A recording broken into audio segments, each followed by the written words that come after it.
దిల్ అనే సినిమా పేరుని ఇద్దరు మాత్రమే ఇంటి పేరుగా చేసుకోగలిగారు. ఒకళ్ళు దిల్ రాజు గారు, ఒకటి దిల్ రమేష్ గారు. మీ ఇద్దరి మాత్రమే ఆ సినిమా అనేది ఇంటి పేరు కింద మారిపోయింది. సో అయితే 250 సినిమాలు చేశారు సార్ మీరు ఆల్మోస్ట్. అవును, 250 ఇప్పుడు జరుగుతుంది.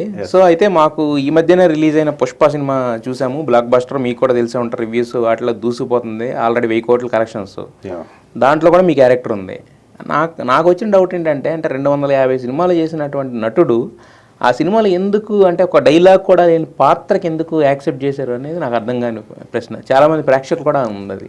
అది మంచి క్యారెక్టర్ అండి. రావు రమేష్ గారి పక్కన ఒక ముస్లిం గెటప్లో ఉంటాను నేను. యాక్చువల్గా ఫస్ట్ పార్ట్లో ఉంది, సెకండ్ పార్ట్లో ఉంది. డైరెక్టర్ గారి విజన్లో ఏదో ఉందండి. అది అంత పెద్ద సినిమా, అంత పెద్ద కాస్టింగ్లో అది ఏదో ఉంటుంది అనేది నాకు ఉంది, డిపార్ట్మెంట్లో కూడా ఉంది. బట్ కథ ఇప్పుడు థర్డ్ పార్టీ క్యారీ ఫార్వర్డ్ అయింది. ఇంత ఫస్ట్ అనుకుంటే సెకండ్కి వచ్చింది, సెకండ్ అనుకుంటే థర్డ్కి వెళ్ళింది. ఇప్పుడు రెవెన్యూ సైడ్ కానీ నేషనల్ వైజ్ అద్భుతమైన సినిమా అని అందరు చెప్తున్నారు, కలెక్షన్లు అలా వస్తున్నాయి. సో ఈ కథని ఇక్కడ వరకు ఫినిష్ చేసి ఉంటే అనుకున్న మొత్తం సీన్స్ దీంట్లోనే పెట్టాలి. నేను అనుకుంటున్నాను థర్డ్ పార్ట్లో ఈ క్యారెక్టర్కి ఎలివేషన్ ఇంకా బాగుంటుంది. ఇప్పుడు ఎందుకంటే ఊరకే వేగ్గా ఏ క్యారెక్టర్ని డిజైన్ చేయరు ఆయన సుకుమార్ గారు. నన్ను అన్ని రోజులు అలా పెట్టి తీసుకొని వస్తున్నాడు అంటే ఎక్కడో ఏదో ఉంటుందని నమ్ముతున్నాను. ఇప్పుడు థర్డ్ పార్ట్ కూడా ఉంది కాబట్టి నాకు నేనే బెస్ట్ ఆఫ్ లక్ చెప్పుకోవాలి. ఎందుకంటే ఇప్పుడు మీలాంటి నార్మల్గా ఎవరో ఒక ఆర్టిస్ట్ని తీసుకున్నారంటే అది వేరు. మీలాంటి ఆర్టిస్ట్ని తీసుకున్నారంటే ఖచ్చితంగా డిజైనింగ్ ఉంటుంది. యాక్చువల్లీ ఉండాలి. ఇప్పుడు మనకి క్యారెక్టర్ ఏంటి అనేది, అంత పెద్ద సినిమాకి క్యారెక్టర్ ఏంటి అనేది మనం చెప్పరు అడిగే ఇది కూడా ఉండదు. ఎందుకంటే అది డిజైన్ అవుతా పోతుంటది. అవును, పెరుగుతూ ఉంటది. ఒక మెయిన్ క్యారెక్టర్ అన్నది కొంచెం వెళ్ళి లూప్ లైన్ లో ఉన్న క్యారెక్టర్ మెయిన్ అవ్వచ్చు. అది క్రియేటర్స్ సినిమాలన్నీ అలాగే ఉంటాయి. సో ఊరకే ఒక ఎస్టాబ్లిష్డ్ ఏదో నా రేంజ్కి నాకున్న ఎస్టాబ్లిష్మెంట్కి దానికి తగ్గకుండానే చేయాలని చూస్తారు. బట్ ఈ parts first part, second part, third పార్ట్కి వెళ్ళేసరికి డిజైనింగ్ అంతా ఎప్పటికప్పుడు మారుతుంటుంది కదా. ఆ మారే పర్పస్లో చివరి వరకు ఉన్నాను నేను, మీరు అన్నట్టు దాంట్లో ప్రతి ఫ్రేమ్లో.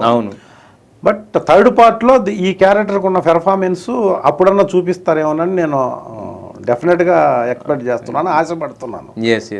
కానీ అంత పెద్ద సినిమాలో ఫస్ట్ ఆఫ్ ఆల్ ఏంటంటే, నా కెరీర్ బిగిన్ అయిందే ఎక్కడో సీతారామరాజు అనే సినిమా అండి. ఫస్ట్ 1998లో సీతారామరాజులో నా కెరీర్ స్టార్ట్ అయితే, దానికి ముందు నేను చాలా ఇంటర్వ్యూస్లో చెప్పాను. మళ్ళీ ఈ ఎన్టీవీ నుంచి మీతో నేను చేస్తున్న ఫస్ట్ ఇంటర్వ్యూ కాబట్టి, నేను ఎక్కడో ప్రకాశం జిల్లాలో ఒక మారుమూల ఉన్న ఒక చిన్న టౌన్లో ఉన్న వ్యక్తిని, నేను ఎడ్యుకేషన్ ఫీల్డ్ నుంచి వచ్చానండి సినిమా ఇండస్ట్రీకి. ఎంఏ చేసి నేను ఒక స్కూల్ కరస్పాండెంట్గా, ఒక ఎకనామిక్స్ లెక్చరర్గా పనిచేస్తూ నేను నటించాలని ఏమీ తెలియకుండా హైదరాబాద్ వచ్చి ఏదో కష్టాలు పడి మళ్ళీ మన నాగినేడి గారు, ప్రసాద్ ల్యాబ్లో ఉన్న నాగినేడి గారు, మర్యాద రామన్నలో ఆయన దగ్గర నేను మళ్ళీ ఒక 2.5 years లో ప్రొఫైల్ నుంచి మళ్ళీ స్టార్ట్ చేసి జాబ్ చేసి, ఆ తర్వాత ఇండస్ట్రీ కోసం హైదరాబాద్ వచ్చాను. కాబట్టి సీతారామరాజులో నేను ఫస్ట్ సినిమాలు యాక్ట్ చేసి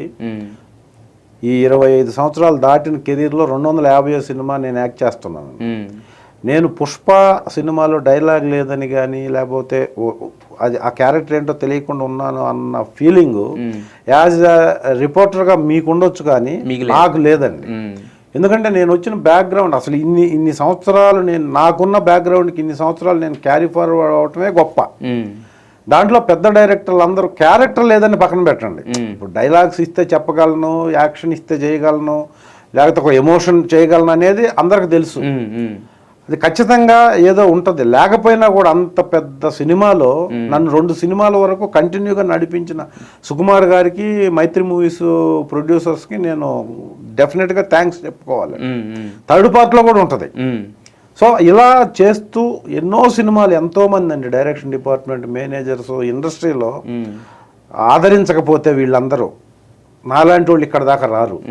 కాబట్టి ఈ సందర్భంగా నాకు డైలాగ్ లేని క్యారెక్టర్ ఇచ్చిన డైరెక్టర్లకు కానీ, మెయిన్ స్ట్రీమ్లో నడిపించిన డైరెక్టర్లకు కానీ, ప్రొడ్యూసర్లకు కానీ, మేనేజర్లకు కానీ, ఆఫీస్ బాయ్ నుంచి ఈ సెగ్మెంట్లో ఉన్న డైరెక్టర్ వరకు ప్రతి వాళ్ళకి నేను ఈ ఎన్టీవీ ఇంటర్వ్యూ సందర్భంగా మీ ద్వారా కృతజ్ఞతలు తెలియజేసుకుంటున్నానండి. అది దాంట్లో no regrets at all. Yes yes yes అంటే అంత పెద్ద సినిమాలో ఉండడం అనేది ఇప్పుడు మిమ్మల్ని గుర్తుపెట్టుకుని పిలవడం అనేది మీ గౌరవం కింద డెఫినెట్గా నేను ఫీల్ అవుతుంది. ఎందుకంటే ప్రతిరోజు వందల మంది వచ్చే ఇండస్ట్రీ అండి. అవును అవును, కొత్త నీరు తెలుసు ఎంతో మంది. ఇప్పుడైతే అసలు చాలా ఎక్కువ మంది అవును professionals, medical graduates, engineering graduates, chartered accounts, మీకు అసలు పోలీస్ డిపార్ట్మెంట్లో హైలీ ఎంప్లాయీస్ కూడా వస్తున్నారు.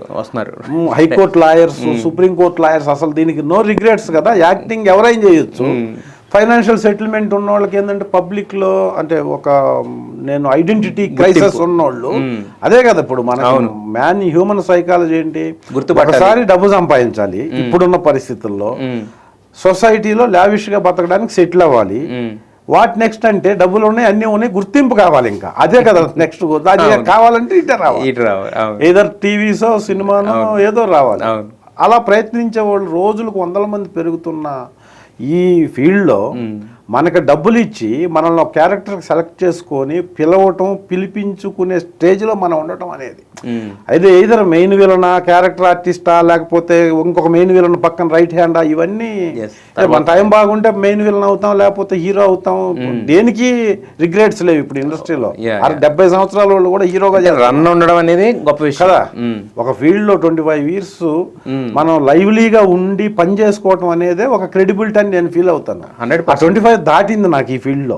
అంటే ఎవరు లేకుండా, అంటే ఒక రకంగా చెప్పాలంటే మనకి ఉద్యోగంలో రిటైర్మెంట్ అంటారు కదా, 25 years 35 years of career, maximum 30 అది మీకు వచ్చేసింది ఇక్కడ. 25-30లో 25లో జాబ్ వచ్చినా 35 years సర్వీస్ ఉంటుంది.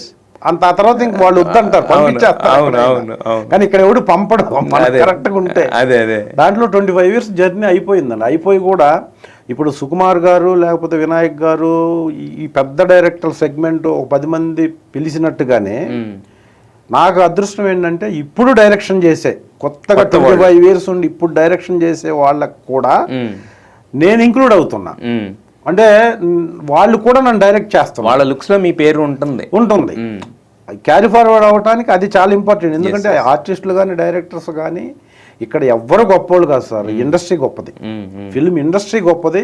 ఫిల్మ్ ఇండస్ట్రీలో ఎవరు వచ్చినా అది ఇద్దరు సుప్రీంగా ఇప్పుడు ఉన్నా కూడా లైఫ్ అంతా ఉండలేరు. ఎవరు వస్తారు, పెరుగుతారు, పెరిగారంటే తగ్గుతారు, తగ్గడం కన్ఫామ్. కానీ ఆ పెరగటం లేటుగా ఉంది. ఇప్పుడు నా కెరీర్లో నేను హైట్స్కి వెళ్ళకపోవడానికి 1.25 లక్ష రీజన్స్ ఉంటాయి ఇండస్ట్రీలో. ఇప్పుడు మన యాటిట్యూడు, మన బిహేవియరు, మన క్యారెక్టరు ఇవన్నీ అందరికి సెట్ కాకపోవచ్చు. కొంతమందికి నచ్చవచ్చు, కొంతమంది నచ్చకపోవచ్చు. సో మనం ఇక్కడ దాకా ఉండి ఎదిగున్నాను అనుకోండి. నేను లాజికల్ గా ఇప్పుడు ఒక 10 సంవత్సరాల క్రితం టాప్కి వెళ్ళి ఉన్నాను అనుకోండి. ఇప్పుడున్న దానికంటే నాకేముంటది, ఐడెంటిటీ ఎక్కువ ఉంటది. ఇప్పుడున్న దానికంటే డబ్బులు ఎక్కువ ఉంటుంది.